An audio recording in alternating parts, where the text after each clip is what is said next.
Demos furniture, the ultimate Onam fest. ആഘോഷിക്കാം ഈ ഓണക്കാലം ഡിമോസിനൊപ്പം. ഈ ഓണത്തിരക്ക് എന്ന് പറയുമ്പോൾ ഓണത്തിരക്കിനിടയിൽ ഒരുപാട് തട്ടിപ്പുകളും മോഷണവും നടക്കാനുള്ള സാധ്യതയുണ്ട്. ഇത് മുൻകൂട്ടി കണ്ടിട്ട് നമ്മുടെ കോഴിക്കോട് പോലീസ് ഒരു സംവിധാനം ഉണ്ടാക്കിയിട്ടുണ്ട്. ഓണത്തിരക്കിനിടയിൽ മാല പൊട്ടിക്കൽ, പിടിച്ചുപറി കേസുകൾ തടയാൻ ബസ്സുകളിൽ ബോധവൽക്കരണവുമായി കോഴിക്കോട് സിറ്റി പോലീസ്. ആഭരണങ്ങളും പണവും സൂക്ഷിക്കണം, വിലപിടിപ്പുള്ള വസ്തുക്കൾ തിരക്കുള്ള സ്ഥലങ്ങളിൽ കൊണ്ടുവരുന്നത് ഒഴിവാക്കണം, സ്വർണ്ണമാലകൾ വസ്ത്രത്തിൽ സേഫ്റ്റി പിൻ ഉപയോഗിച്ച് ബന്ധിപ്പിക്കണം, മിഠായി തെരുവിലും ബീച്ചിലും പാളയത്തും തിരക്കുള്ള ബസ്സിലും പ്രത്യേക ശ്രദ്ധ വേണം. ഓണസമയമാകുമ്പോൾ സാധാരണ എല്ലാ സമയത്തും മറ്റ് സ്റ്റേറ്റുകളിൽ നിന്നൊക്കെ നാടോട്ട് സ്ത്രീകളും പിടിച്ചുപറിക്കാരും ഒക്കെ സ്ത്രീകളായിട്ടുള്ളവർ ഇറങ്ങും. ഇപ്പം മിഠായി തെരുവിലും മറ്റു സ്ഥലങ്ങളിലൊക്കെ പോകുന്ന ആളുകൾ പ്രത്യേകം ശ്രദ്ധിക്കണം.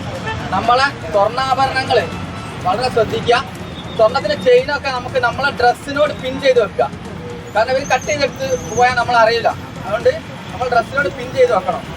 ഇറങ്ങുന്നത് പിന്നെ കട്ടത്തിൻ്റെ മറയിലാകൊണ്ട് അറിയില്ലല്ലോ. അപ്പോൾ അത് നമ്മൾ ശ്രദ്ധിക്കണം. പിന്നെ അത് അന്യ സംസ്ഥാനങ്ങളിൽ നിന്നാണ് ഇവർ വരുന്നത്. ഇവരിത് കഴിഞ്ഞാൽ അവരങ്ങ് പോയി കഴിഞ്ഞാൽ നമുക്ക് യാതൊരു രീതിയിൽ പിടിക്കാൻ പറ്റില്ല. നമ്മുടെ നാട്ടിലുള്ളവരൊക്കെയാണ് പിന്നെ നമുക്ക് കണക്റ്റ് ആവും. അതല്ലെങ്കിൽ നമുക്ക് കിട്ടില്ല. അതുകൊണ്ട് നിങ്ങളെല്ലാവരും വളരെ ശ്രദ്ധിക്കണം. ഈ സമയത്ത് ഓണ സമയത്ത് നല്ല തിരക്കാണ് ബസ്സുകളിലായാലും സിറ്റിയിലായാലും. സിനോജ, തട്ടിപ്പിനും മോഷണത്തിനും സാധ്യതയുണ്ട്, അതുകൊണ്ട് സൂക്ഷിക്കണമെന്ന് പോലീസ് മുന്നറിയിപ്പ് നൽകുകയാണ്.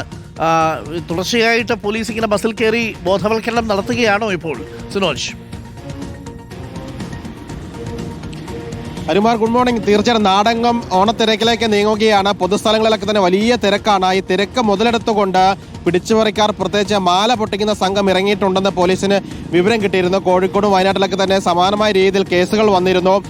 സ്ത്രീകളായ പ്രതികളെ പിടികൂടുകയും ചെയ്തിരുന്നു. അതും അന്യ സംസ്ഥാന സ്ത്രീകളാണ് ഇത്തരത്തിൽ മാല പൊട്ടിക്കാൻ വേണ്ടി ഇറങ്ങിയിരിക്കുന്നത്. അതുകൊണ്ട് തന്നെ വരുന്ന ആളുകൾ, പൊതുജനങ്ങൾ ശ്രദ്ധിക്കണമെന്നാണ് ബസ്സുകളിൽ കയറി പോലീസ് നിർദ്ദേശം നൽകുന്നത്. പ്രത്യേകിച്ച് പ്രിയദർശിനി ബസ്സിലൊക്കെ തന്നെ വലിയ രീതിയിലുള്ള സ്ത്രീകളുടെ തിരക്കാണ്. തിരക്ക് മുതലെടുത്തുകൊണ്ടാണ് മാല പൊട്ടിക്കുന്നത്. വിലപിടിപ്പുള്ള ആഭരണങ്ങൾ ധരിക്കരുത്. ആരെങ്കിലും അങ്ങനെ സ്വർണ്ണമാല ധരിക്കുന്നുണ്ടെങ്കിൽ അത് സേഫ്റ്റി പിൻ ഉപയോഗിച്ച് വസ്ത്രത്തിൽ പിൻ ചെയ്ത് പിടിപ്പിക്കണമെന്നാണ് പോലീസ് പറഞ്ഞിരിക്കുന്നത്. വിദ്യാർത്ഥികളൊക്കെ തന്നെയാണെങ്കിൽ വീട്ടിലെ അഡ്രസ്സും മാതാപിതാക്കളുടെ ഫോൺ നമ്പറൊക്കെ തന്നെ കാണാപ്പാടം പഠിക്കണമെന്നൊരു നിർദ്ദേശം കൂടി പോലീസ് ഓരോ ബസ്സുകളിലും കയറി ഇറങ്ങി ബോധവൽക്കരണമായി നൽകുന്നുണ്ട്. മിഠായി തെരുവിലൊക്കെ തന്നെ വലിയ തിരക്കാണ്. ബീച്ച്, പാളയം തുടങ്ങിയ പൊതുസ്ഥലത്തൊക്കെ തന്നെ വലിയ തിരക്കുണ്ട്. ഈ സ്ഥലങ്ങൾ കേന്ദ്രീകരിച്ചും ബസ്സുകൾ കേന്ദ്രീകരിച്ചുമാണ് ഇത്തരത്തിൽ പിടിച്ചുപറിക്കാർ, പോക്കറ്റടിക്കാർ, മാല പൊട്ടിക്കുന്ന സംഘമൊക്കെ തന്നെ ഇറങ്ങാൻ സാധ്യതയുള്ളത്. അത്തരത്തിൽ പരാതികൾ വന്ന സാഹചര്യത്തിൽ കൂടിയാണ് പോലീസ് ബോധവൽക്കരണം നടത്തുന്നത്. എല്ലാ ആളുകളും തന്നെ ഇത് കൃത്യമായി പാലിക്കുകയാണെങ്കിൽ ഈ പിടിച്ചുപറിക്കാരൊക്കെ തന്നെ നമുക്ക് അകറ്റി നിർത്താനും സാധിക്കും. അരുകുമാർ, തീർച്ചയായിട്ടും എല്ലാവരും പോലീസിന്റെ മാർഗനിർദ്ദേശങ്ങൾ പാലിക്കുക. തിരക്കുള്ള സമയങ്ങളിൽ നിങ്ങൾ സ്വർണ്ണാഭരണ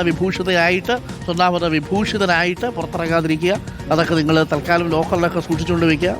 വല്ല ഡ്യൂപ്ലിക്കേറ്റോ ഒക്കെ കൊണ്ടുവരിക, സ്വർണ്ണം മുക്കിയതോ ഒക്കെ ആയിട്ട് വരിക. ഇനി അങ്ങനെ ഇടണം എന്ന് താല്പര്യമുള്ളവർ കഴിവതും തിരക്കിൽ പോകുന്ന സമയത്ത് നമ്മളുടെ സുരക്ഷയെ കരുതി ഇത്തരം ആഭരണങ്ങൾ ഒഴിവാക്കുന്നതായിരിക്കും നല്ലത്. അല്ലെങ്കിൽ പോലീസിൻ്റെ മാർഗനിർദ്ദേശങ്ങളൊക്കെ പാലിക്കുക. വലിയ മാലയൊക്കെ ഇട്ടിട്ട് ഇങ്ങനെ 3-4 മാലയൊക്കെ ഇട്ട് കയ്യിൽ വളയൊക്കെ ഇട്ട് വന്ന് കണ്ടോ ആരെ കാണിക്കും.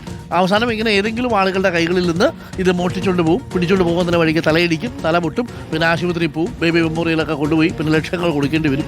അപ്പോൾ അതൊക്കെ ഒഴിവാക്കുന്നതായിരിക്കും നല്ലത് എന്ന് മാത്രമേ നമുക്ക് പറയാനുള്ളൂ. പിന്നെ അത്യാവശ്യം ശരീരത്തിൽ നിങ്ങൾക്ക് താല്പര്യമുള്ളതുപോലെ നിങ്ങൾ ധരിച്ച് നടക്കുക. പക്ഷേ അതൊക്കെ വളരെ സൂക്ഷിച്ച് വേണം എന്നുള്ളതാണ്. അപ്പോൾ തിരക്ക് കൂടുമ്പോൾ പോക്കറ്റടിയും മാലമോഷണവും ഒക്കെ കൂടും. ഇക്കുറി കൂടാൻ സാധ്യതയുള്ളത് മാല തുടങ്ങിയ കാര്യങ്ങളാണ്. അതായത് സ്വർണ്ണ തിരക്ക് ഇപ്പോൾ എന്നാ വിലയാന്നേ.